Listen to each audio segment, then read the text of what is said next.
Quero pedir para os irmãos, por gentileza, abram as vossas Bíblias. Mateus, capítulo de número 27. Estaremos lendo do versículo 32 em diante, com ênfase maior no versículo de número 40. Diz assim a palavra do Senhor: E quando saíam, encontraram um homem sirineu chamado Simão, a quem constrangeram a levar a sua cruz. E chegando ao lugar chamado Gólgota, que significa lugar da caveira, deram-lhe a beber vinho misturado com fel, mas ele, provando, não quis beber. E havendo-o crucificado, repartiram as suas vestes, lançando sortes, para que se cumprisse o que fora dito pelo profeta: repartiram entre si as minhas vestes, e sobre as minhas túnicas lançaram sortes. E assentados o aguardavam ali. E por cima da sua cabeça puseram escrita a sua acusação: Este é Jesus, o Rei dos Judeus. E foram crucificados com ele 2 salteadores, um à direita e outro à esquerda. E os que passavam blasfemavam dele, maneando a cabeça, dizendo: Tu que destróis o templo e em 3 dias o reedificas, salva-te a ti mesmo. Se és filho de Deus, desce da cruz. Amém, irmãos, para tomar os vossos assentos. Agradeço a Deus pela oportunidade de estar aqui. Estive aqui no último culto com os jovens, não lembro se foi no ano passado. Foi uma noite abençoada pelo Senhor, e aprove a Deus mais uma vez conceder-me a oportunidade de estar aqui com os irmãos. Não pude trazer minha namorada, o meu pai que veio comigo da última vez, minha família, porque eles estão compromissados também, mas traga a saudação do meu pastor Zezinho, da Belém ali da Vila Brandina, tá bom? Que Deus continue abençoando a vida dos irmãos. Eu costumo muito pregar sobre a cruz de Cristo Jesus. Eu estou escrevendo um livro chamado Simples Carpinteiro, e Jesus, ele muito me intriga, porque quando você olha para Jesus, você vê um homem mais eloquente que já existiu. Mas nessa passagem específica de Mateus capítulo 27, nós vemos este homem mais eloquente calado. A sua boca já não diz nada, porque apenas 7 palavras foram ditas por Jesus na cruz, e a última delas é: Pai, nas tuas mãos eu entrego o meu espírito. É interessante olhar para a história de Jesus, porque quando você olha para o nascimento do Mestre, você começa a pensar: não é assim que nascem os filhos dos reis. Não é assim que deve ser concebido, não somente os filhos dos reis, mas aquele que é excelso. Porque quando a gente olha para a passagem, nós vemos João, e João, diferente dos outros evangelistas, ele não vai escrever Jesus como um Jesus histórico. Ele começa dizendo que no princípio era o verbo estava com Deus, e o verbo era Deus. Ele começa apresentando que Jesus, ele é muito mais do que um humilde galileu. Jesus, ele está muito além do que um simples carpinteiro, filho de carpinteiro, não. Ele começa dizendo: ele era o verbo que estava com Deus no princípio. E além de ser o verbo, ele era Deus. Ele começa enfatizando que o nosso Redentor, ele compartilha a mesma essência de Deus Pai e do Deus Espírito Santo. Não é diferente, mas a sua deidade, o seu poder, a sua essência provém de Deus, provém do Pai. Então a minha mente, quando a gente começa a ler os capítulos de Mateus lá no início, mostrando o nascimento de Jesus, eu não consigo conceber o nascimento de Jesus.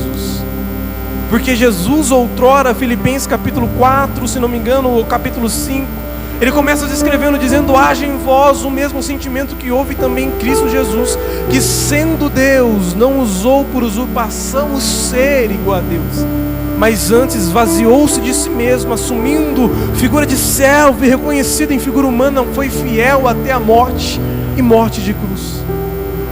Que Jesus é esse? Que homem é esse que, sendo grande, decidiu fazer-se pequeno, para que aqueles que são pequenos pudessem ser feitos grandes ao seu lado?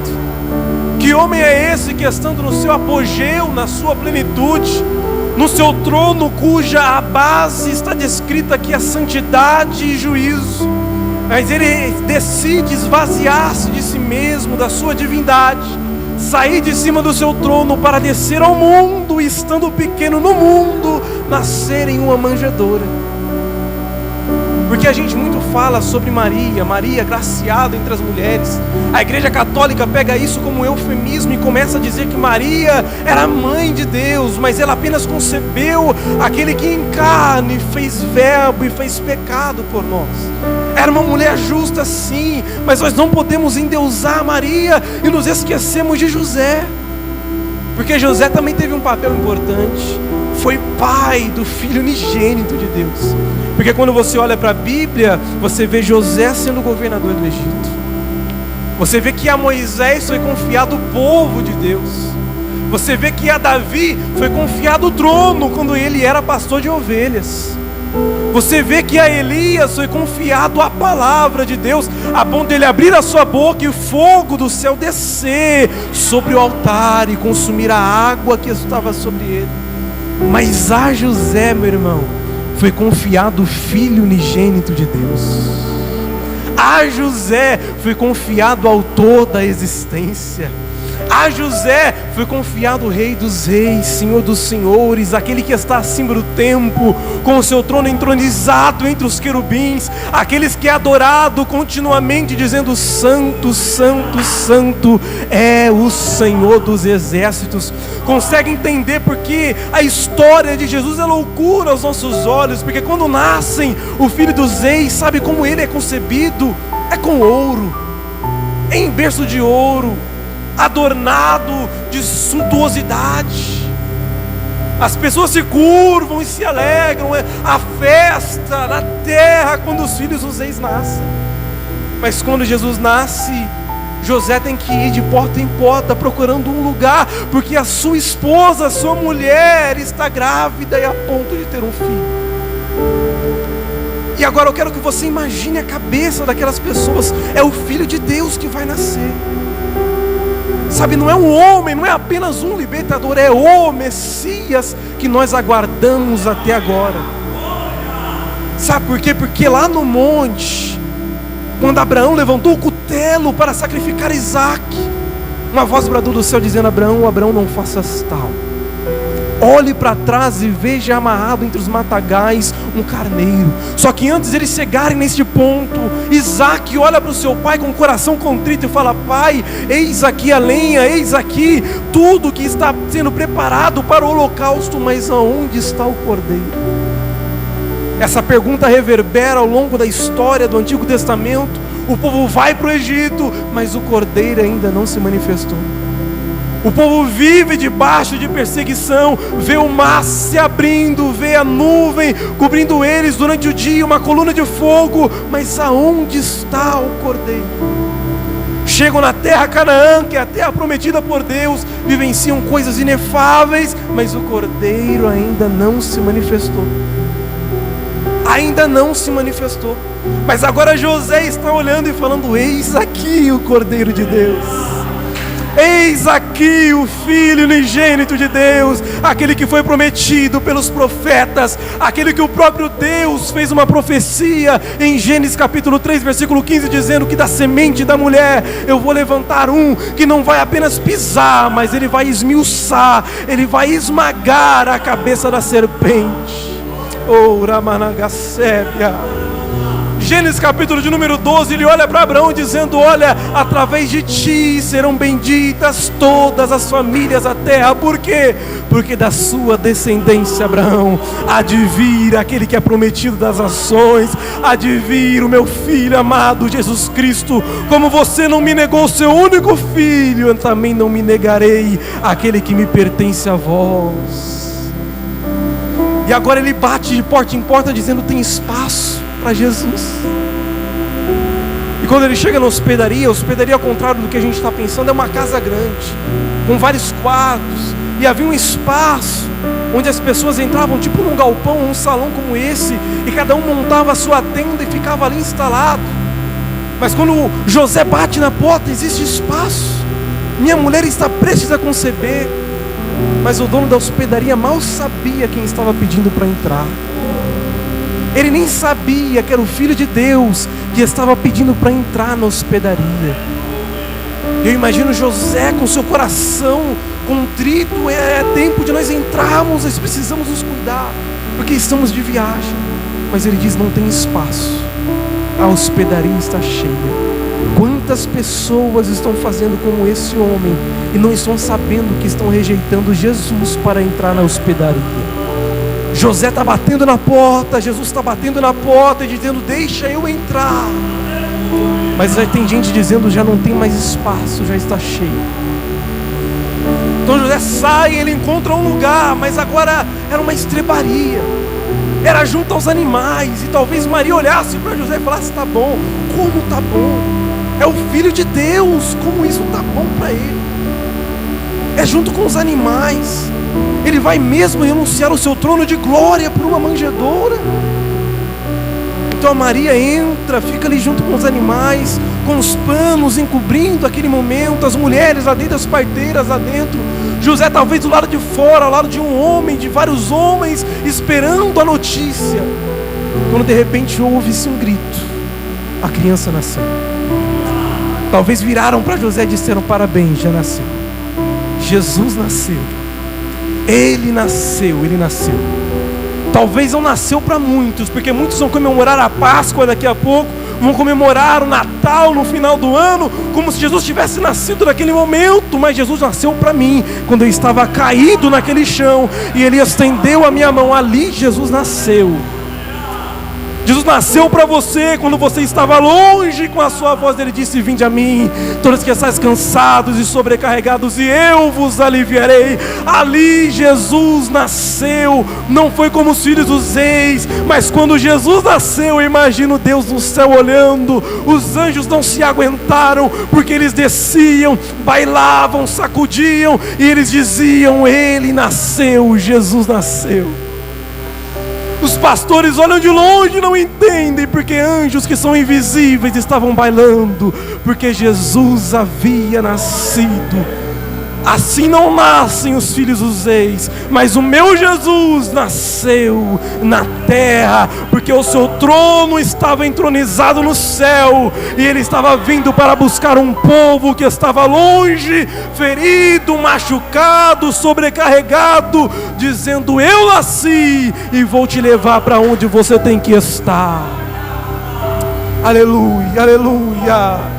Tem muita gente que rejeita a mensagem da cruz, mas não entende que se não fosse a cruz, nós não teríamos vida. Se não fosse a cruz, nós seríamos um caco, desprezado, arruinado, num monturo de pedras caídas. Mas Jesus olhou do céu e disse: eu sou o bom pastor. E sabe o que o bom pastor ele faz? Ele dá a vida pelas suas ovelhas. Era Jesus levantando do céu: não tem ninguém para salvar. Deixa que o Cordeiro está voltando. Deixa que o Cordeiro, a quem Isaac perguntou lá atrás, ele vai se manifestar. Ele vai se manifestar. Herodes tem que ouvir uma voz: vai nascer o rei dos judeus. Vai nascer o rei dos judeus. A acusação sobre Jesus era esta: este é Jesus, o rei dos judeus. O rei dos judeus.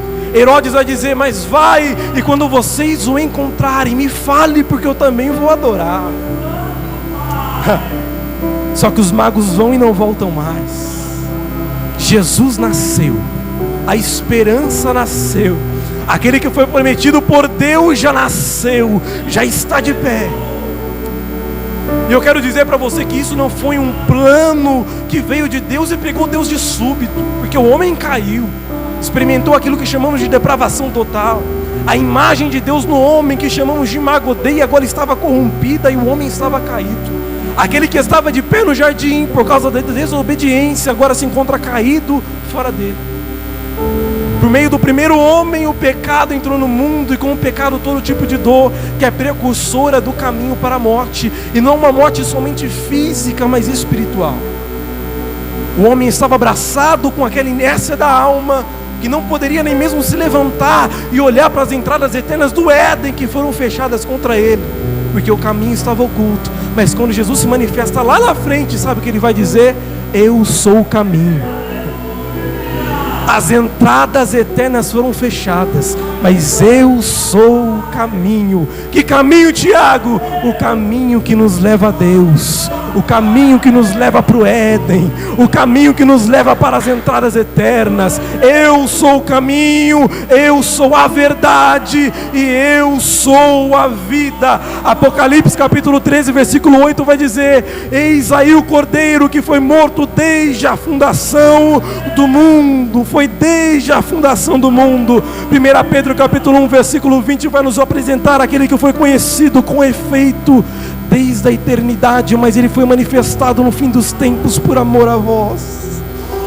Mateus capítulo 25, versículo 34 vai nos falar de um reino que nos foi preparado desde antes da fundação do mundo. Atos capítulo de número 2, versículo de número 23 vai nos enfatizar que ele foi entregue a nós e nós o crucificamos através da presciência de Deus. Ou seja, desde a eternidade, nos refólhos da eternidade, a cruz já estava sobre o Gólgota. A cruz já estava sobre os ombros do nosso Mestre. A cruz já estava sobre os ombros de Jesus. E quando nós falamos de cruz, não é uma cruz de madeira, mas uma cruz de pecados. É uma cruz que pesa continuamente sobre os ombros de Jesus. Mas havia uma promessa de que através dele seriam benditas todas as famílias da terra. De que através dele aqueles que caíram iriam se colocar de pé novamente. De que através dele todos teriam vida e vida com abundância. Gênesis 12. E agora no Gênesis capítulo de número 50, José está olhando para os seus irmãos e passando para ele diretrizes dizendo: olha, nós estamos no Egito, mas nós não somos do Egito. Eu morrerei, mas mais certo do que a minha morte é que amanhã Deus vos visitará e vos fará subir.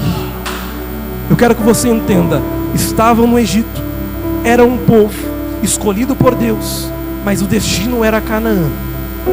Estavam na terra de Gósen, melhor lugar para se viver, mas o destino prometido por Deus não era Gósen, era Canaã. Por isso José, antes da sua morte, vai dizer: eu morrerei, mas mais certo do que a minha morte é que amanhã Deus vos visitará e vos fará subir. E quando isso acontecer, levem com vocês os meus ossos. Sabe por quê? Porque nós estamos no Egito, mas o meu lugar é em Canaã. Nós estamos no mundo, mas o nosso lugar é na Jerusalém de Deus. Tem gente que não entende e prefere muito mais num culto como esse se abraçar a mensagens antropocêntricas, que vai pregar dizendo que você é santo e não precisa se consertar, que vai falar que você vai sair daqui e receber um carro novo, uma casa nova. Mas não é isso que eu vim pregar, porque isso é uma mensagem antropocêntrica e que apresenta um ganho financeiro que Jesus não veio oferecer, porque a prosperidade é no céu, a promessa é no céu. Tem gente pregando prosperidade como se fosse viver na terra, mas Jesus está dizendo: eu já visitei e vou os levar para cima, o seu lugar é no alto. Aleluia.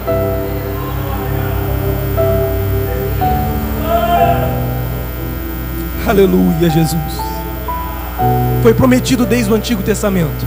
Isaías capítulo 9, versículo de número 6. Porque um menino nos nasceu, e um filho se nos deu, e o seu nome se chamará, lá vai, Maravilhoso, Conselheiro, Deus Forte, Pai da Eternidade, Príncipe da Paz. Isaías lá atrás estava falando: um menino nos nasceu, um filho se nos deu, e o seu nome se chamará Maravilhoso, Conselheiro, Deus Forte, Pai da Eternidade, Príncipe da Paz. Só que não é somente isso, porque com a vinda de Jesus, não somente o homem, mas também a terra é maravilhosa e agraciada com a sua graça. Miqueias capítulo de número 5, versículo de número 2 vai dizer: e tu, Belém de Efratá, de forma alguma serás menores a cidade em Israel. Aleluia, porque de você virá aquele que reinará sobre todas as nações, e cujas origens são desde os tempos antigos, desde os tempos da eternidade. Eu quero que você entenda com tudo isso, que Jesus nasceu para você. Talvez não como você imaginava, mas Ele nasceu para você. E Ele está formando dentro de você um jardim pessoal de relacionamento com Ele. Ele te chamou aqui esta noite porque Ele quer se relacionar com você de uma forma, meu irmão, que você nunca se relacionou com ninguém. Tiago, eu não consigo mais esquecer do meu passado. Entenda que a única coisa que você tem agora é o seu presente. O passado é apenas lembrança. O presente é que você tem para viver agora. O futuro você pode até planejar, mas não vão passar de conjecturas, porque você não sabe o que vai acontecer amanhã nem daqui a um segundo. Mas diante de Deus, tudo isso, passado, presente e futuro, é um eterno presente, porque Deus está acima do tempo naquilo que nós chamamos de atemporalidade. Ou seja, o seu presente, o seu passado e o seu futuro estão diante de Deus. E sabe o que Deus está dizendo? Não se preocupe, continue caminhando. Não se preocupe, olhe para frente, olhe para o madeiro e veja que o seu Jesus já não está mais pendurado na cruz. Veja que o seu mestre já não está pendurado ou dentro de um túmulo. Olhe para o céu e veja a direita de Deus, com uma coroa de glória, com o cetro de justiça nas suas mãos, o seu Redentor que vive e reina para todo sempre. Aleluia. Tudo isso Jesus Ele fez por você. Mas agora esse Jesus, eu vou adiantar para não tomar muito tempo, Ele é levado para um lugar chamado Gólgota. Capítulo 6 de João, versículo 60. Eu já disse aqui na última pregação.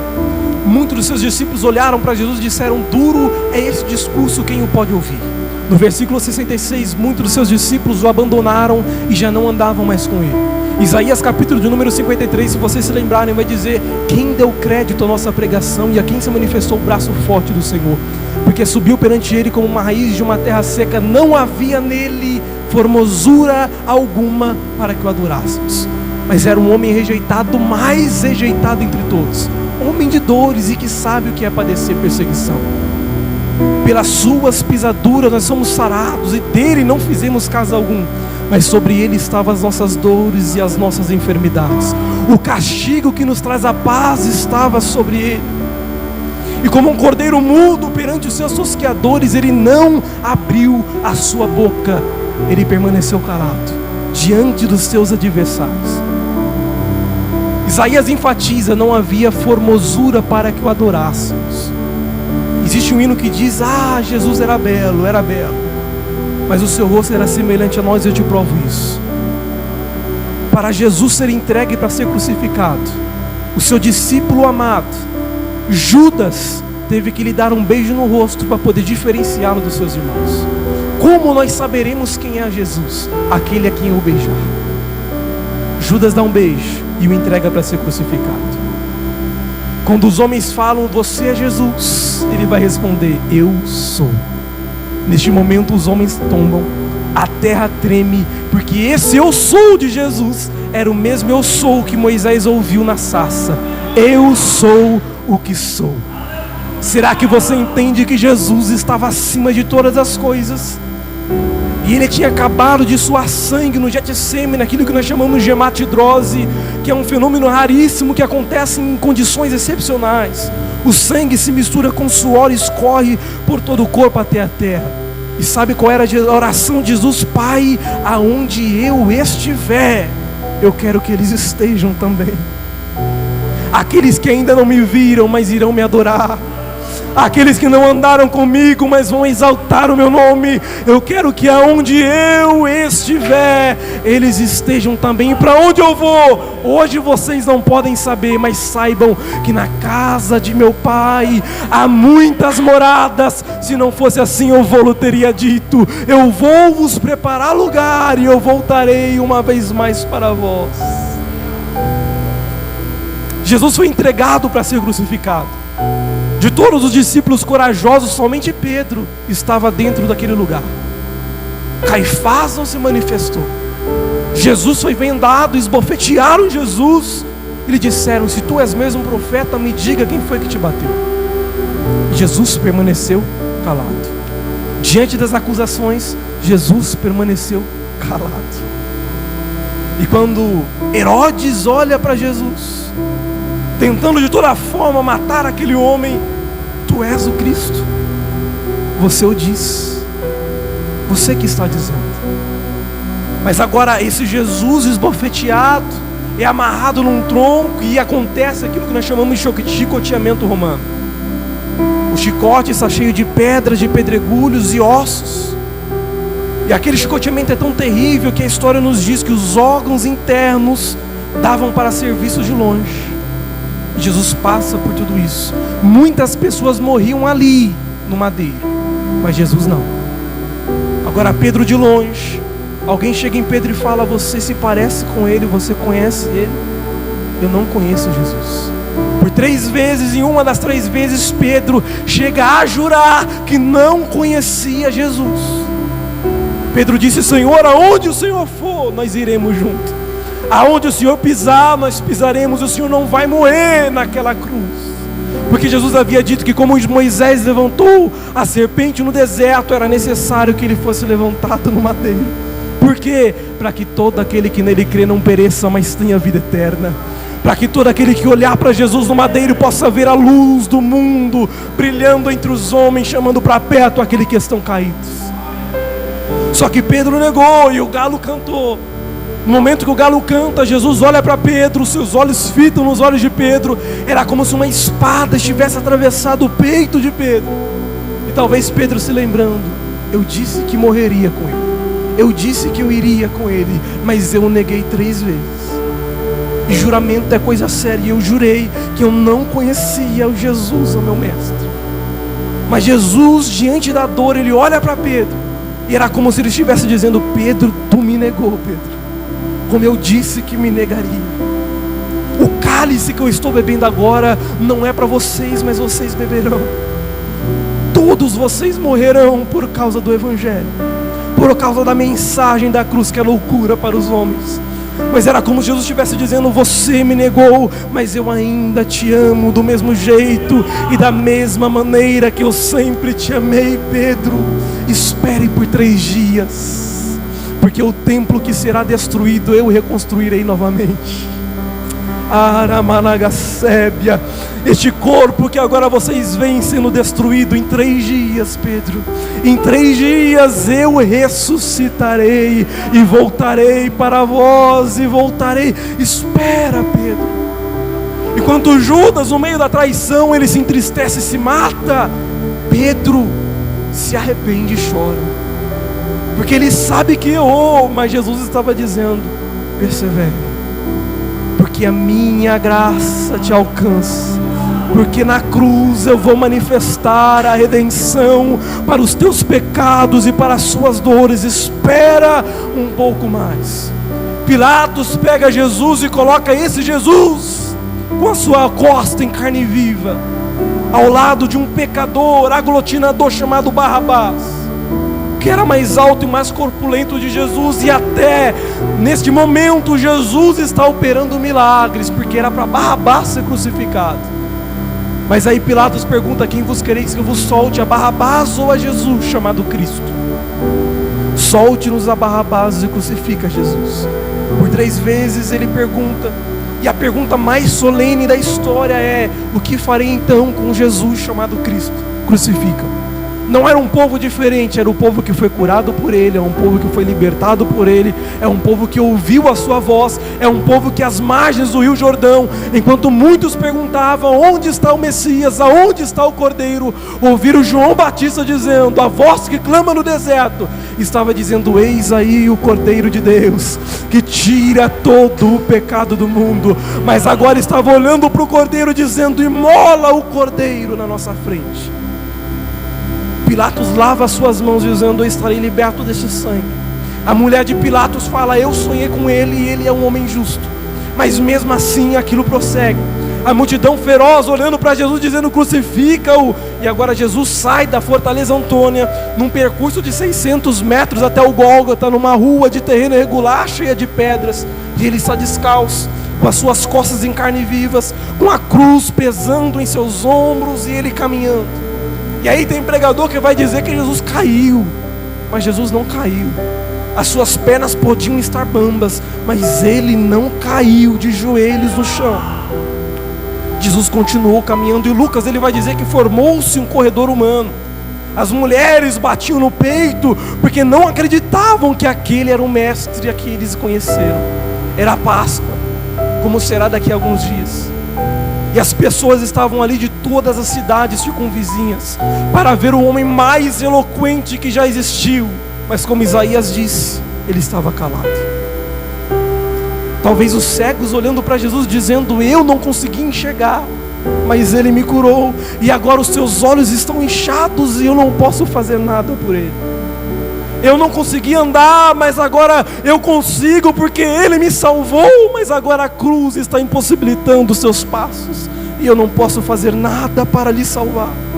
As mulheres choravam e Jesus parou o seu percurso, olhou para as mulheres e disse: filhas de Jerusalém, não chorais por mim, chorai antes por vós mesmas, porque se fazem isso com o madeiro que está preparado, quanto mais a vós, que ainda não estão prontas. Talvez estava falando sobre a destruição de Jerusalém, que aconteceria tempos depois, mas ele estava dizendo: é eu que preciso de ajuda, mas eu que ofereço alento para o seu coração. Sou eu que estou indo para o Gólgota, mas não se preocupe, porque do Gólgota vem salvação, do Gólgota vem cura, do Gólgota vem libertação, do Gólgota o caminho ao Pai vai ser liberto novamente. Os soldados vão na frente, um homem chamado Simão Cireneu leva a cruz junto com Jesus, e agora Jesus chega naquele lugar, numa cruz que era feita para Barrabás, portanto maior do que ele, e os seus braços precisam ser estendidos. E alguns dizem que os pregos vieram na mão, mas a mão não tem força o suficiente para aguentar um corpo pendurado numa cruz. Portanto, os pregos vieram no pulso, e a terminação nervosa, o nervo mediano foi lesado neste momento, causando uma das piores dores, a pior dor que o ser humano pode sentir, que é a dor causada pelas terminações nervosas. Era uma dor lacinante, agudíssima, mas Jesus aguentou. Os seus braços foram crucificados, ele foi levantado naquele madeiro. Ele não consegue colocar a sua cabeça ereta, por causa da circunferência dos espinhos que estavam na sua cabeça, e toda vez que ele o fizesse, tentando levantar o seu rosto, ele sentiria todas as pontadas daquele espinho mais uma vez, fazendo com que o couro cabeludo começasse a sangrar continuamente. Mas lá estava Jesus, calado. E agora os seus pés também foram crucificados e prendidos naquele madeiro. A multidão está na frente de Jesus. Acontece um fenômeno que os seus músculos começam a se enrijecer, a saliva da sua boca. E agora oferecem para Jesus uma espuma, um ensopo, para Jesus beber, e aquilo era algo muito, que iria ferir ainda mais a sua garganta já ferida, de fome e de sede. Mas Jesus estava calado, ele rejeitou aquilo que lhe foi oferecido, porque o homem, a água da vida, estava na cruz, depois de ter saciado muita gente, agora estava precisando de água, e lhe foi oferecido vinagre. Jesus começa a puxar o ar com força, com o ápice dos seus pulmões, mas o ar que entrou agora não consegue mais sair, porque os músculos do abdômen começam a se enrijecer, e os músculos da respiração agora já não possibilitam mais que ele respire. E quando ele precisa respirar, ele tem que tomar como apoio os pregos que estão nos seus pés, e começar a forçar as suas mãos naquele nervo mediano, que como se fosse uma corda de violino na cravela que está esticada, a cada vez que ele tenta se levantar, aquilo causa uma dor lacinante no seu corpo. Mas por que tudo isso? Porque como um asmático em plena crise, ele está procurando ar para poder encher os seus pulmões. E quando ele levanta para poder puxar o ar, ele enche os seus pulmões. Mas ele faz todo esse processo apenas para dizer uma coisa: Pai, perdoa eles, porque eles não sabem o que fazem. Pai, perdoa eles, porque eles não sabem o que fazem. E novamente ele volta e os seus músculos começam a passar pela mesma coisa, que aquilo aparece com um fenômeno de tetania, que um ferido de tétano sente, os seus músculos se enrijecem mais uma vez, e ele precisa procurar curar, e são 7 palavras ditas por Jesus na cruz, e toda vez que ele precisa falar, ele faz esse mesmo processo, e sente as mesmas dores. E uma das palavras de Jesus é: tenho sede, e o deram de beber. A outra palavra de Jesus é: Isaí, a tua mãe, cuide dela. Jesus mais uma vez se levanta e vai dizer: Eli, Eli, lama sabachthani, que traduzido significa: Deus meu, por que me desamparaste? Era o filho amado de Deus, o filho unigênito de Deus, sofrendo o desamparo de um pai no alto de uma cruz, para que nós que estávamos perdidos não sofrêssemos também o desamparo da destruição eterna, mas fôssemos salvos pelo seu sangue e pela sua redenção. E alguns vão olhar e dizer: ele está chamando por Elias, se tu és mesmo Cristo, desça da cruz. Mas Jesus permaneceu no alto daquela cruz. Todos os discípulos foram embora, apenas João estava aos pés da cruz. E João era o mais próximo, aquele que deitava a cabeça no peito do mestre para poder ouvir a sua voz. Como deve ter doído em João se lembrar de Salmo de número 22, onde Davi, sem saber, está entoando louvor a Deus, mas também é um salmo messiânico que mostra como Jesus sofreu na cruz. Ele começa o salmo dizendo: Deus meu, por que me desamparaste? Os meus inimigos estão na minha frente como um leão que despedaça e que ruge. Estão lançando sorte sobre as minhas vestes. Os meus ossos se desconjuntaram. Eu estou me derretendo como cera diante de ti. Os meus inimigos olham para mim e meneiam a cabeça, dizendo: confiou no Senhor, que Ele te livre da cruz. Deus meu, apressa-te em me socorrer. Força minha, me socorre desse sofrimento. Jesus no monte disse: Pai, se possível for, afaste de mim este cálice, mas que seja feita a tua, vontade, não a minha. Ele vai dizer: eu estou no horto da morte, os meus inimigos me veem e zombam de mim. A minha língua se me apega ao paladar, representando a sede de Jesus na cruz. Mas ele vai dizer: eu confio em ti, Deus meu, força minha, meu Senhor, meu Salvador, tu és o meu Deus, tu és a minha redenção.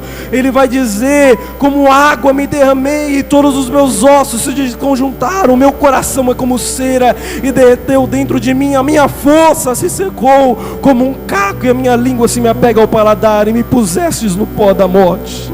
Mas tu, Senhor, não te alongues de mim, força minha, apressa-te em me socorrer. E Jesus olhou para o Pai, mais uma vez puxando o ponto de apoio nos pés, levantou a sua cabeça e diz: Pai, está consumado. Oh, Rabaragacébia, tetelestai, está consumado. Ele volta e mais uma vez ele se levanta e vai dizer: Pai, em tuas mãos eu entrego o meu espírito. Por que falar sobre a cruz? Porque foi no alto daquela cruz que ele se entregou por nós. Não é assim que nascem os reis, e não é assim que morrem os reis. Porque os reis morrem dentro dos seus palácios, mas Jesus morreu no meio do vitupério. Jesus morreu no meio do antro de hostilidade. Jesus morreu diante da sua mãe e dos seus discípulos. João olhava para a cruz e agora estava em Pátmos, se lembrando daquilo que aconteceu. Como deve ter doído ver aquela coroa de espinhos à sua fronte, enquanto ele merecia uma coroa de glória. Como deve ter doído ver uma lança transpassar o seu lado sem ferir os seus ossos, porque nenhum osso de Jesus foi quebrado. Mas João se lembrava. Só que aí João é arrebatado em espírito no dia do Senhor, e ele vai dizer: preste atenção. E ouvi por detrás de mim uma voz como de trombeta, e virei-me para ver quem falava comigo. E eu vi um semelhante ao Filho dos Homens, no meio de 7 castiçais de ouro. Os seus olhos eram como chamas de fogo, os seus pés eram como latão reluzente que acabou de sair da fornalha. A sua face era como o sol em toda a sua glória. Havia um ouro que passava, um cinto de ouro nos seus peitos.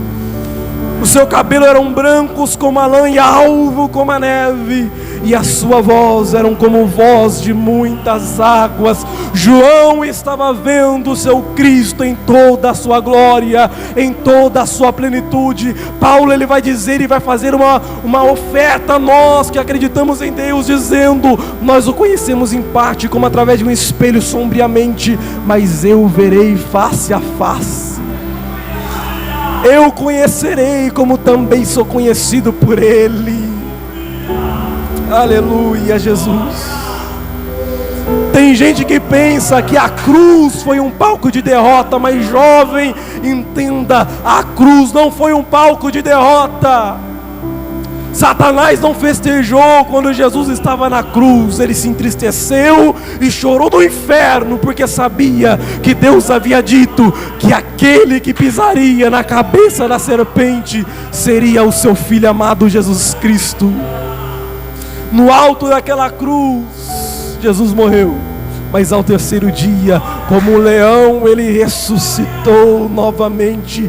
A cruz foi um palco de vitória para a igreja de Jesus, porque hoje nós temos vida e vida com abundância. Hoje nós olhamos para o céu e vemos o caminho aberto. O Espírito Santo está dentro de nós, clamando com gemidos inexprimíveis, dizendo: espera, noiva minha, espera, porque eu estou vindo buscar um povo preparado e adornado de santidade, de verdade, de unção e de presença.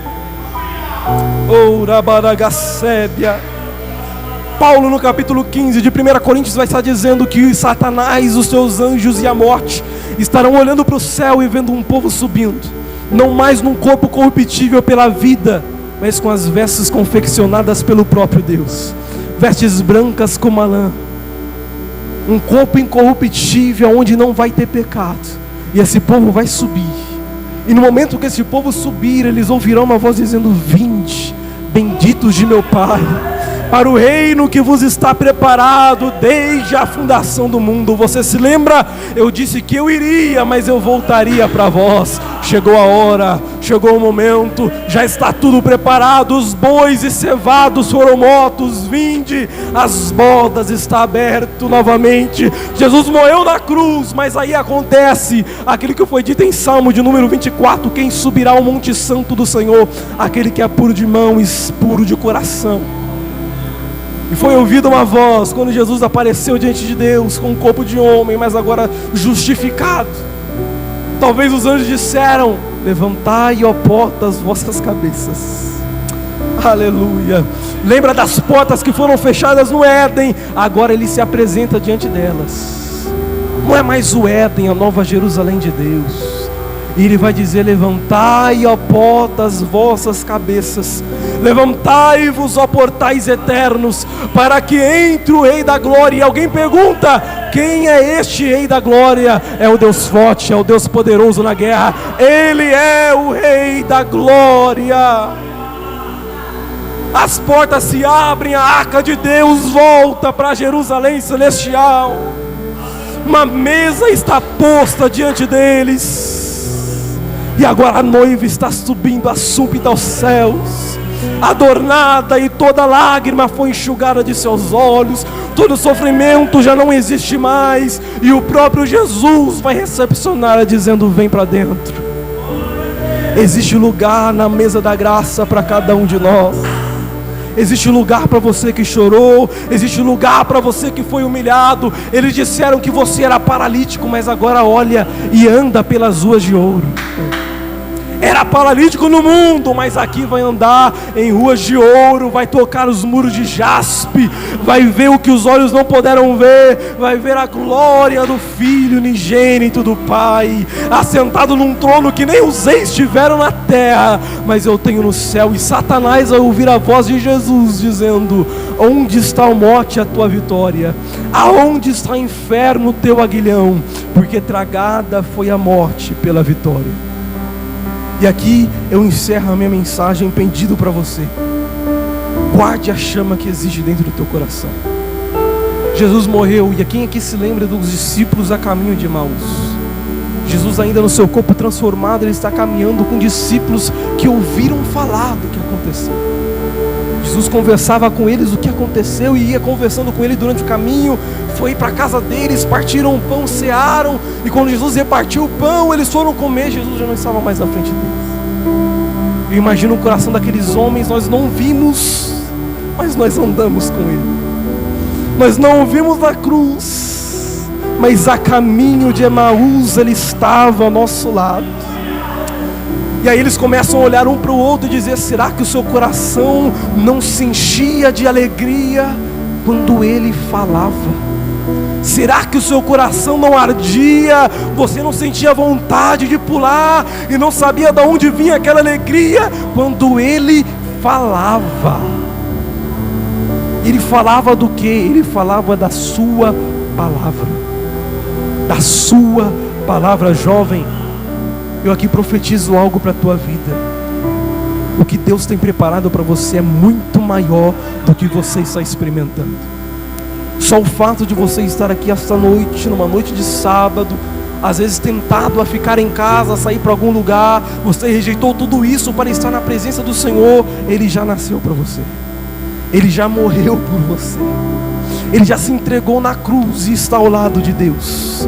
Ele está dizendo: eis que cedo venho, guarda o que tens, para que ninguém tome a sua coroa. Nós devemos viver um tempo de avivamento no meio dos jovens, no meio dos irmãos. Avivamento é isso, proporcionado pela palavra. Porque aqueles homens não viram, mas enquanto Jesus falava, o coração se alegrava, o corpo ardia, o corpo arrepiava. Será que enquanto não louvavam aqui os hinos que foram louvados, seu coração não se alegrava?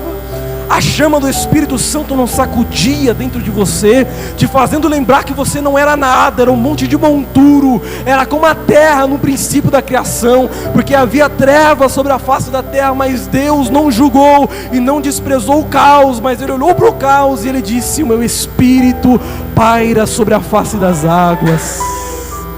Daquele caos Deus construiu o mundo. Talvez você se sinta um caos, um caco quebrado, moído.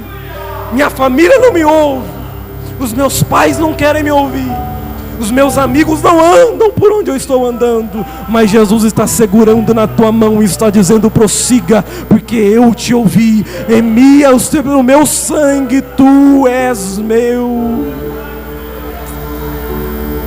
Deus tem preparado para você o que você nunca viu. Paulo, ele vai para o céu, ele volta dizendo que viu coisas inefáveis que não é lícito falar, mas ele vai dizer que a sua maior ambição era conhecer a Cristo e fazê-lo conhecido.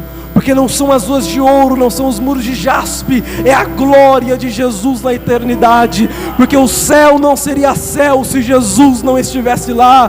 O céu não seria a nossa morada se o Espírito Santo de Deus não estivesse lá. Talvez é desprezado, talvez é difícil servir a Jesus na juventude. Tenho 20 anos e sei o que é ser desprezado por pregar o Evangelho de Cristo. Talvez não te deem ouvidos, mas o Espírito Santo está dizendo para você a mesma coisa que eu conjecturo na minha mente quando vejo João na ilha de Patmos. Sabe o que era Patmos para João? Um meio de fechar as portas das igrejas, porque João dava muito trabalho. Era o discípulo mais íntimo, o único que esteve aos pés da cruz, que foi aonde ninguém teve coragem de ir, e foi o único que não morreu como os outros discípulos. Esteve vivo e morreu de velhice. Foi para o Patmos, porque vamos calar João, porque a gente não consegue matar João. Então a gente vai fechar as portas para João na terra, mas quando João ele olha para o céu, era Deus falando: João, fecharam as portas na terra, mas a porta que eu abro ninguém fecha, a fossa que eu fecho ninguém abre. João, olhe para o céu e veja a porta aberta. Vem conhecer o inefável, vem conhecer o presente de Deus, vem conhecer a graça do Filho unigênito de Deus. João, tentaram calar a tua voz, mas não vão calar a minha. Seja frutífero aonde você está plantado. É loucura a palavra da cruz, mas é poder de salvação, porque a água da vida eterna está dentro de nós. Há uma corrente que alegra a cidade de Deus, o santuário da morada do Altíssimo. E ainda mais, eu já finalizo para vocês. Jesus, quando olha para os seus discípulos, ele fala: eu vou e eu rogarei ao Pai que envie outro Consolador, que envie outro. Este outro é alguém da mesma espécie, que compartilha a mesma essência. Jesus está dizendo: eu vou, mas outro há de vir por vós. É o Consolador Paracletos. É o Consolador, é o amigo verdadeiro nas horas das angústias. É aquele que te ouve quando ninguém te escuta. É aquele que vê você com a sua cabeça reclinada sobre o travesseiro, talvez sofrendo o desamparo dos amigos, da família, do trabalho, e falando: Senhor, eu estou sozinho. Mas Ele está do seu lado dizendo: eu sou teu amigo fiel na hora da angústia. Quão bondoso amigo é Cristo, que na cruz se entregou por nós, que hoje nos toma pelo colo para sarar a ferida que está na alma e ninguém vê. É Ele falando, como disse em Mateus capítulo 5: bem-aventurados que choram, porque serão consolados. Bem-aventurados que pedem justiça, porque eles verão o reino de Deus. Bem-aventurado é você que no meio das tribulações, chorando e já sem saber o que falar, permanece na minha presença, porque enquanto estiver na minha presença, eu trabalho, eu curo, eu salvo, eu transformo, eu dou crescimento, eu faço da figueira infrutífera surgir frutos e frutos de arrependimento. Sabe o que é avivamento? É ter vida em Cristo Jesus, e vem somente por meio da palavra, através do arrependimento, através das lágrimas, não somente de emoção trazida pela palavra antropocêntrica, mas aquela que te faz entender que você e eu somos pecadores e que Cristo concedeu o nosso lugar. Levantai, ó portas, as vossas cabeças, levantai-vos, ó portais eternos, para que entre o Rei da Glória. O Rei da Glória espera por mim e por você.